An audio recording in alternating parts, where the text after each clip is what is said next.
नमस्कार, मैं doctor Mandeep Singh, senior consultant pulmonologist frames hospital Sonipat. आज डिस्कस करने जा रहा हूँ सीओपीडी के बारे में और हम डिस्कस करेंगे कि as per international guidelines COPD की डेफिनेशन और उसको आसान तरीके से कैसे समझा जाएगा। सो सीओपीडी एक बहुत कॉमन, एक प्रिवेंटेबल एंड ट्रीटेबल डिसीज़ है। तो पहले हम समझेंगे कि कॉमन क्या है, कैसे ये प्रिवेंटेबल है और ये कैसे ट्रीटेबल है। तो अगर हम कॉमन की बात करें तो COPD is a third most common cause of death as per WHO after heart diseases and stroke.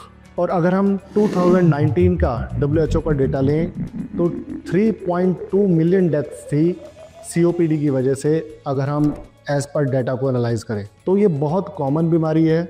Commonly सांस, जो हम समझते हैं कि पेशेंट को सांस की दिक्कत है, एक्चुअली में वो COPD ही होती है। सो प्रिवेंटेबल कैसे है? The most common risk factor for the development of COPD is smoking. So if patient don't smoke, the chances for the patient to develop COPD is very low.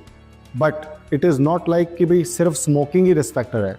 Biomass से जो smoke generate होता है, specifically चूल्हा smoke, या फिर जिस हवा में हम सांस ले रहे हैं, अगर उसकी गुणवत्ता या एयर क्वालिटी इंडेक्स बहुत अच्छा नहीं है, तो ये भी बहुत स्ट्रॉन्ग रिस्क फैक्टर्स हैं for the development of COPD।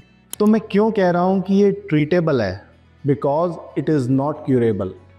अगर एक पेशेंट को COPD हो जाती है तो इसको जड़ से ठीक नहीं किया जा सकता, बट इसको आगे बढ़ने से रोक सकते हैं और इसकी वजह से जो सिम्टम्स हैं या जो परेशानियां हैं उसको ट्रीट किया जा सकता है और कंट्रोल किया जा सकता है। और इसके ट्रीटमेंट वाले पार्ट में इनहेलर्स का सबसे इम्पॉर्टेंट रोल है, जिसके प्रति लोगों के मन में बहुत डाउट होता है कि इसकी आदत पड़ जाएगी या फिर कुछ और इसके साइड इफ़ेक्ट, जबकि ये सब मिथ्स हैं।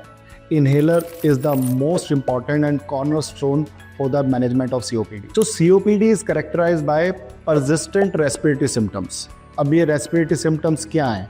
लंबे टाइम से चलती हुई खांसी, लंबे टाइम से बलगम आना और सांस का फूलना।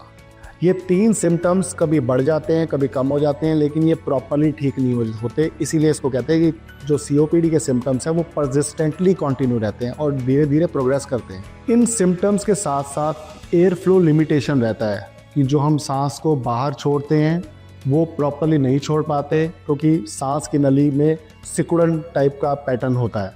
अब इसको कैसे टेस्ट करें? इसको टेस्ट करने का तरीका होता है पल्मोनरी फंक्शन टेस्टिंग, फेफड़ों का चेकअप। इसके प्रीडोमिनेटली 2 वेज हैं। One is spirometry, second is impulse oscillometry. इसके थ्रू हम डॉक्यूमेंट कर सकते हैं कि भाई पेशेंट सच में COPD से ही प्रभावित है या कुछ और इश्यूज़ भी हो सकते हैं। तो ये एयर फ्लो लिमिटेशन ये होता क्यों है? जब लंबे टाइम तक पेशेंट उन रिस्क फैक्टर्स से अफेक्ट होता है तो एक इन्फ्लामेशन सेटन होता है, क्रॉनिक इन्फ्लामेशन, जो सांस की नली, एयरवेज और एल्वेलाई को अफेक्ट करता है। क्रॉनिक एयरवे इन्फ्लामेशन, इसका जो रीज़न है that is exposure to the risk factors. और वो risk factors smoke, noxious particles, gases.